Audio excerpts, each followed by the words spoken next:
Hey DJ, get your head out of your ass and play me a soul tune. Hands up to mash up the DJ. Smash all you know, make them shout it. Hands up and clap to the DJ. Let's rock and roll. 金曜日の司会は南ポルトキ司会の Man with a Mission です。よろしくお願いいたします。我々 Man with a Mission は日本ジャパンから来ましたロックバンド狼、頭は狼、体は人間の究極の生命体です。よろしくお願いいたします。本日のラインナップはアニメ漫画リリーストンペルドゥ The Place to Be 忘れられたゲームの歴史以上になります。まず最初はノーライフニュースからご覧ください。どんなニュースがあるでしょうか。どうぞ。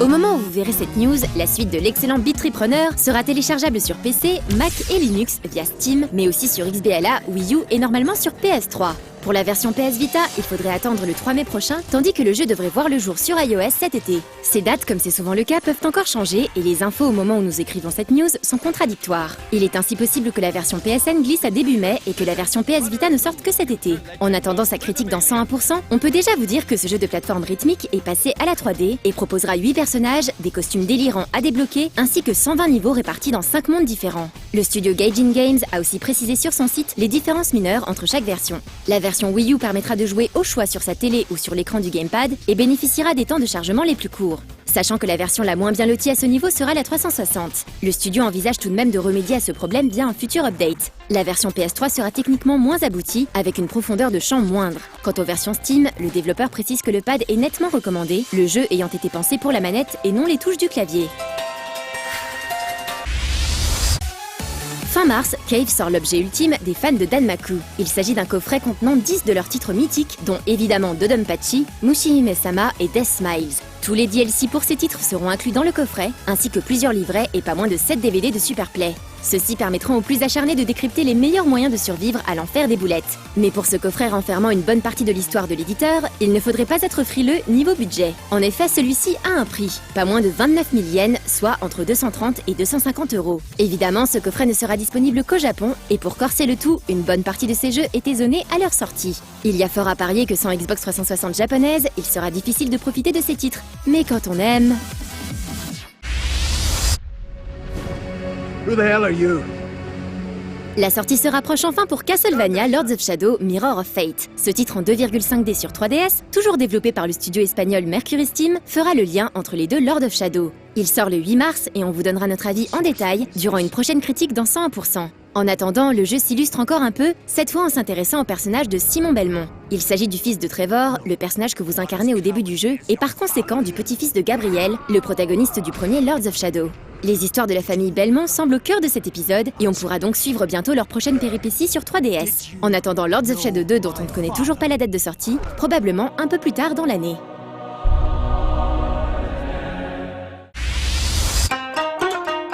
Le 30 janvier s'est terminée la 7e édition du festival Kinotayo. Pour rappel, depuis 2006, ce festival propose aux spectateurs français de nombreux films japonais, dont la plupart inédits en France. Cette année, ce n'était pas moins de 28 films qui étaient projetés, dont 10 en compétition officielle. Dans le cadre d'un hommage au réalisateur Nakahira Ko, 13 de ces films ont été proposés au public. Hervé Thébault, administrateur du festival, et Anne Bergerot nous présentent les particularités de cette édition 2012-2013. Comme d'habitude, déjà une sélection de films récents japonais que le festival traduit, enfin sous-titre en français. Donc ça c'est vraiment la particularité, on est le seul festival de cinéma japonais avec des sous-titres français. Et puis cette année on a souhaité une programmation assez éclectique, peut-être un peu plus que les autres années, avec une mise en valeur de tous les cinémas japonais, pas seulement le cinéma un peu classique, film d'auteur, mais aussi des choses un peu plus manga, un peu plus film. On a un film de Takeshi Miike, donc c'est vraiment du film d'auteur japonais. Et puis cette année, on a par contre une vraie nouveauté, c'est un prix qui est remis par un jury de la presse. On a réuni 5 journalistes de la presse écrite, de la presse télé, de la presse de blog internet, qui ont vu les 10 films en compétition et qui ont remis le prix du jury de la presse. Cette année, les Soleils d'Or ont récompensé par le prix du public Chronicle of My Mother de Harada Masato, le prix de la meilleure image revient à Paris-Tokyo Paysage de Tsuji Jinsei, et enfin le prix de la presse a été attribué à Death of a Japanese Salesman de Tsunada Mami. Fort de son succès chaque année plus important, l'équipe du festival cherche à présenter les films à un public de plus en plus large. Avec une trentaine de films inédits, certains mériteraient en effet une sortie en salle de cinéma ou en DVD. Espérons que ces espoirs seront récompensés.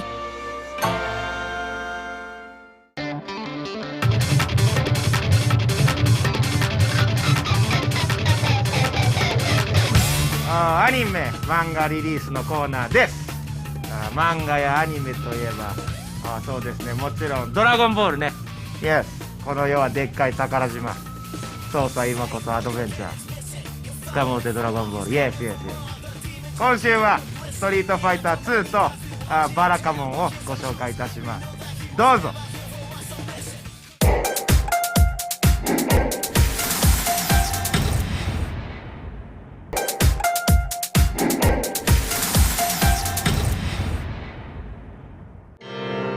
Handa Seishu est un calligraphe reconnu ayant décroché plusieurs prix. Mais ce jeune homme particulièrement hautain va commettre un impair, frapper un grand ponte de la critique d'art qui juge son travail formaté et sans saveur.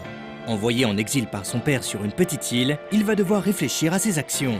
Il se retrouvera contraint de cohabiter avec la petite Naru, une véritable pile électrique. Elle deviendra plus tard son élève et le poussera à se tourner vers les autres. Au fil de l'histoire, Seishu s'habitue à la vie simple et à la bonne humeur des habitants de l'île.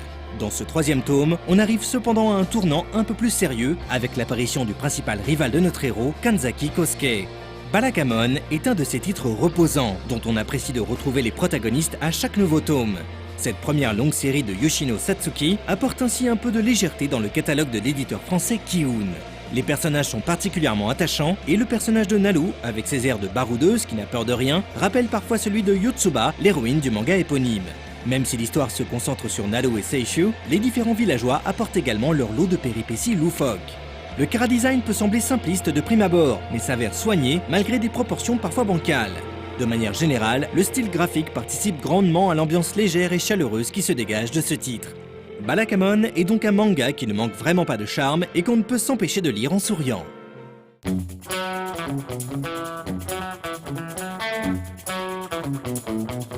続いてのコーナーはトン・ペルデュ。フランス語難しいですね。我々も実はフランスも一度お邪魔させていただいております。ジャパンエキスポでとても多くのフランスの方々に我々のライブを見ていただきまして、Yes、 とても楽しかったです。本当にありがとうございました。フランスの方々日本語も上手でね、我々以上に流暢な日本語使われておりましたので思い出深いです。ではご覧ください。どうぞ。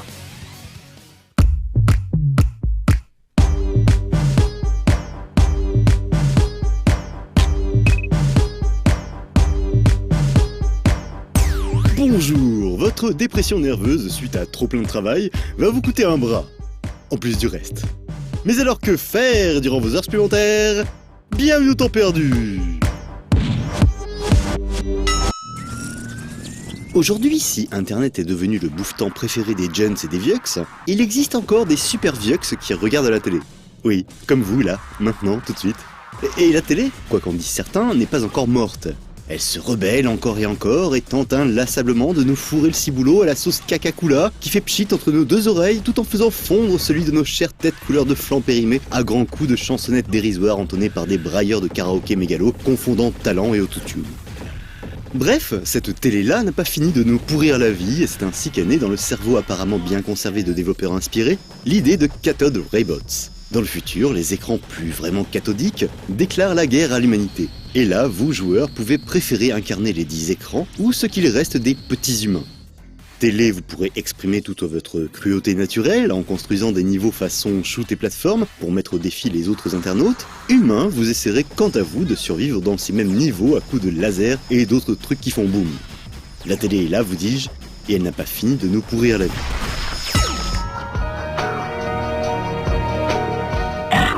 Mais en même temps, si elle est là, N'oublions pas que c'est aussi la faute à notre incroyable capacité à refuser l'ennui. Car oui, si nous passons devant elle des heures entières à envier la peau photoshopée à outrance de gesticulateurs professionnels plus vieux que nous, c'est surtout pour oublier les vides abyssaux de notre propre existence. Bon, mais alors quoi? Aurions-nous oublié que le rien fait partie de la vie? N'y aurait-il pas quelque part, au détour des méandres de nos brins d'ADN, le vague souvenir de nos vies antérieures? Par exemple, lorsque nous n'étions que de simples cellules flottant au gré des marées dans l'immensité froide, et que même que je pourrais dire glaciale parce que c'est plus classe, que là, on devait s'emmerder sévère. Ah bah oui, à l'époque, faut bien le dire, il n'y avait pas grand-chose à faire. Ce qui allait devenir plus tard l'ultime création de l'évolution, ce quadrupède à poil ras et à l'allure fière et élancée d'un buveur de bière assoupi vautré dans l'indolence grasse de son canapé en peau de vache, à moins que ça ne soit du cheval, je sais plus trop. Enfin bon, tout ça pour dire que la cellule, les séries télé, elle s'en moquait comme de sa première chemise, et que durant son temps libre, elle se concentrait surtout à bouffer des trucs plus petits qu'elle, vu que, bon bah oui, j'ai oublié de vous dire que dans Evolvo Plus, on doit manger des poissons pour devenir plus gros. Et, à l'inverse, qu'allons-nous penser lorsque la prophétie des uns sera accomplie et que nous serons confrontés à l'emmerdement ultime, celui de l'éternité? En effet, l'éternité, c'est long, surtout vers la fin, comme disaient des proches qui citaient Talleyrand, à moins que ce ne soit Woody Allen qui citait Kafka. Je ne sais plus trop, mais ça n'est pas très grave, vu que je les kiffe trop tous les quatre, sauf peut-être Talleyrand, vu qu'en fait, il n'a jamais répondu à mes mails. Imaginez un instant le paradis. Des décors sublimes, une musique permanente et envoûtante, une météo faisant fi des changements climatiques, et un open bar ouvert 24h sur 24. Sauf que c'est l'éternité quoi, et que 24h sur 24, ça doit plus changer grand chose. Et puis bon, les jus de fruits merveilleux c'est bien, mais ça doit quand même un peu lasser à force. Et c'est exactement ce qui ne se passe pas dans Revive. Non ici, l'éternité est bien là, oui, mais uniquement parce qu'un savant forcément fou vous permet de ressusciter après vous avoir empalé sur des pics. Alors forcément, c'est pas cool et on doit se taper de la plateforme réflexion sur des dizaines de niveaux, mais en même temps, en creusant bien les méandres bulbonneux de ce qui reste de mon cerveau, je me rends compte que ça tombe finalement pas si mal, vu que des dizaines de niveaux d'éternité, ça me rappelle qu'il faudrait quand même surtout pas oublier que, pour gagner plus, je fais plus.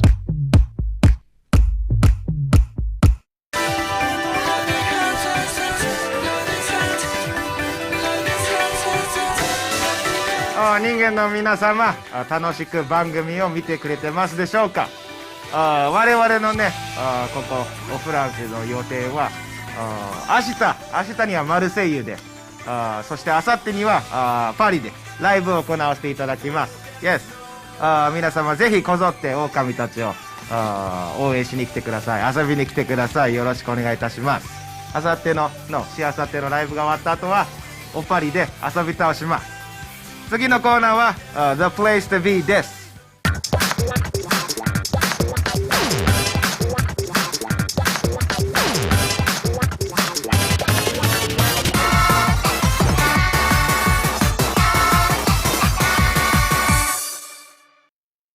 Salut, ça va? Bienvenue dans The Place to Be. T'es une jeune fille, tu souhaites fonder un foyer chrétien et te préserver avant le mariage?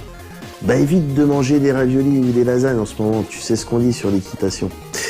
Et alors pendant que tu te rends compte que ce que je viens de dire n'a strictement aucun sens, moi je vais balancer les quelques plans envisagés dans les jours à venir. Du 1er au 3 mars à Marseille, t'y as Japan Expo Sud, avec les cosplays, avec les invités, avec les animations, avec les Naruto, avec les... Je suis pas vraiment à l'aise avec mon accent en fait. J'ai un acting, t'as vu, j'ai un acting, j'ai plus besoin de faire mes preuves, j'ai un acting. Mais les accents, je sais pas. Aux mêmes dates, à Cannes cette fois, t'as le Festival international des jeux, avec plein de tournois de jeux, jeux de plateau, jeux de société, jeux vidéo, jeux de rôle, jeux de dames, jeux d'échecs, jeux de main, jeux de vilain, enfin bref, du ludique dans tous les sens.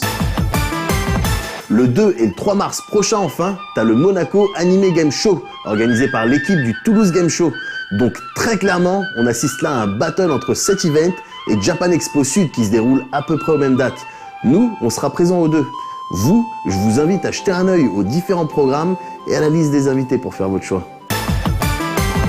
Voilà, c'est tout ce que j'ai pour cette semaine. La semaine prochaine, on aura certainement du reportage sur un des events dont je vous ai parlé aujourd'hui. Et d'ici là, restez vous-même.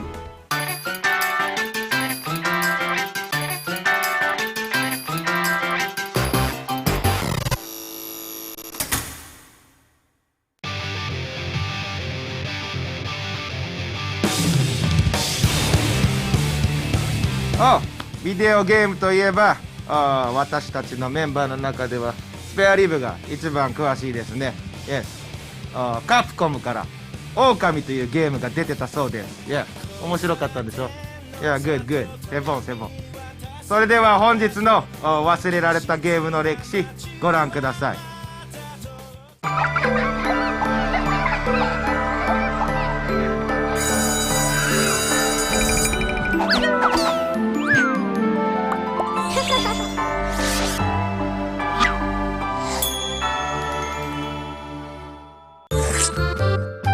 Mes chers enfants, déjà une question. Qui aime les mangas et les animés ici?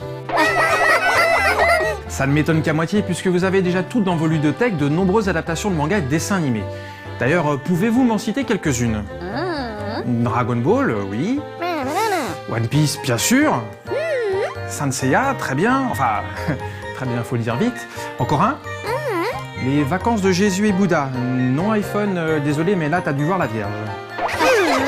Non mais les autres, vous rigolez, mais en réalité, il n'est pas rare de voir des adaptations en jeux vidéo de mangas a priori peu adaptés au format vidéoludique. D'ailleurs, le jeu dont je voulais vous parler aujourd'hui, c'est Kimagure Orange Road, sur MSX, PC88 et PC98. Mais avant tout, je voulais vous demander, qui connaît cette série? Bon, en même temps, ça n'a rien de surprenant, hein. Vous êtes peut-être un peu jeunes, mes enfants, pour connaître ce manga culte des années 80. Dessiné par Matsumoto Izumi à partir de 1984 et puis republié dans le célèbre Shukan Shonen Jump pendant plus de 3 ans, Orange Road met les romances adolescentes et fantastiques. Le succès aidant, la série a rapidement été adaptée en dessin animé puis exportée à l'étranger. D'ailleurs, chez nous, ça s'appelait Max et compagnie et les épisodes étaient diffusés sur la 5 et dans Club Dorothée. Alors ok, en France, les gamers de l'époque pouvaient profiter de quelques adaptations plus ou moins réussies de licences comme Dragon Ball, Ken le Survivant ou bien les Chevaliers du Zodiaque, mais ils ignoraient totalement que Max et compagnie avaient aussi eu droit à une adaptation en jeu vidéo. C'est donc uniquement au Japon que les joueurs ont pu profiter, en 1988, d'un épisode totalement inédit et pensé pour les supports micro en vogue à cette époque. Je t'écoute PS3. Dans Orange Road? Non, on vous demande pas d'écraser des oranges sur une route avec un camion. Il s'agit plutôt d'un jeu d'aventure de type visual novel dans lequel vous incarnez Kasuga Kyosuke, le héros du manga. Comme dans la série d'origine, vous êtes toujours un adolescent incapable de dire non et né dans une famille possédant des pouvoirs surnaturels. Votre éternelle indécision continue de provoquer de nombreux malentendus auprès des filles de votre école. D'ailleurs, vous n'arrivez toujours pas à vous dépatouiller du triangle amoureux qui s'est créé entre vous, la pimpante Hikaru et la mystérieuse Madoka. Sauf qu'aujourd'hui, votre grand-père est totalement paniqué lorsqu'il déboule dans votre salon. Il vient de faire un rêve prémonitoire et révèle que les pouvoirs surnaturels de votre famille vont bientôt disparaître si le dernier fils de la lignée Kasuga, c'est-à-dire vous, Kyosuke, n'a pas très bientôt une descendance. Le doyen vous explique ensuite que vous avez 2 mois, c'est-à-dire toutes les vacances d'été, pour lui présenter un arrière-petit-fils en bonne et due forme. Bon, on notera que dans le jeu, personne ne s'étonne du délai légèrement trop court pour une grossesse digne de ce nom. Mais ça n'est visiblement pas très important. Car au final, toute la famille se dit que si Kyosuke tient vraiment à sauver les spécificités magiques de sa fratrie, il va enfin devoir se comporter en homme et faire le ménage dans ses sentiments. Bref, faire des choix et mettre un terme à sa légendaire indétermination. Comme tout visual novel qui se respecte, Kimagure Orange Road propose une interface permettant de lire de nombreux textes et de naviguer à travers plusieurs menus. C'est avec ces derniers que vous pourrez vous déplacer dans les pièces de votre appartement, sortir dans le célèbre café où travaille Madoka, à la gare, au parc, au lycée, à la plage ou encore à la discothèque. Les choix d'action sont pléthoriques et il vous faudra aussi examiner chaque endroit pour vous saisir d'objets, les utiliser, discuter avec telle ou telle personne afin de faire avancer sereinement l'intrigue. Dans ce spin-off inédit de la série, sous-titré Natsu no Mirage, le mirage de l'été, tout est fait pour que les fans s'y retrouvent. Aucun des protagonistes du manga ou de l'anime n'a été oublié et la mise en scène fait évidemment honneur à l'œuvre d'origine. Graphiquement, c'est très réussi et les situations sont suffisamment nombreuses pour ne pas lasser le joueur. Le scénario, qui réserve de multiples rebondissements, satisfera les amateurs de la série et de la belle Madoka. On a évidemment hâte de savoir comment Kyosuke va se sortir de ce nouveau pétrin et s'il va, enfin, prendre un peu de poil aux pattes. Enfin, façon de parler. Oui, Xbox. Tout à fait, au Japon, le visual novel est un genre extrêmement populaire et certaines machines de l'époque proposaient même une quantité phénoménale de production. Je pense notamment au MSX et au PC88 ou 98. Kimagure Orange Road n'est d'ailleurs pas le seul titre à être inspiré d'un manga à succès de l'époque, loin de là. Déjà, rien que pour Microcabin, l'éditeur de ce jeu, on recense quelques productions qui devraient mettre la larme à l'œil de tous les vieux nostalgiques des années 80. Par exemple, on doit à Microcabin des visual novels sur Maison Ikoku, Juliette je t'aime chez nous, Urusei Yatsura, La Mue, ou encore sur What's Michael de Kobayashi Makoto narrant les histoires délirantes d'un chat. D'ailleurs, comme on peut le voir sur ces images, on constate que les développeurs ne manquaient pas d'humour. Même si, mes chers enfants, je ne peux m'empêcher de vous demander de ne pas reproduire cela chez vous. Aujourd'hui, il existe des moyens plus propres pour sauvegarder ces parties. Voilà mes enfants, ce sera tout pour aujourd'hui. Et pour la semaine prochaine, notez sur vos cahiers de texte que vous devrez me lire tous les volumes du manga Orange Road. Bah oui, je sais, oui, c'est pas du jeu vidéo. Enfin, si vous n'êtes pas content, vous pouvez toujours m'apprendre par cœur les dates phares de l'Empire Ottoman, hein, choisissez.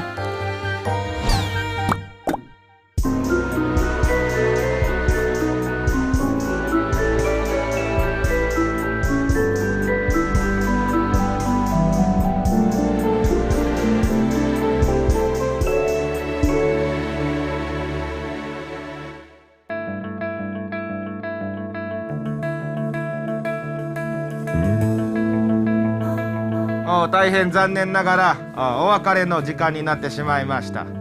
我々Men with a Mission先日2月の20日に最新のシングル出させていただきました「エモーション」というシングルなんですけれども Yes、ジャパンでは発売しておりますがいつの日かちゃんとフランスでもお届けできるように頑張りますのでよろしくお願いいたします。今回のライブ会場では我々のファースト初めての作品となる Welcome to the New World こちらでしたら入手できますのでぜひともチェックしてみてください。以上 Men with a Mission でした。またお会いいたしましょう。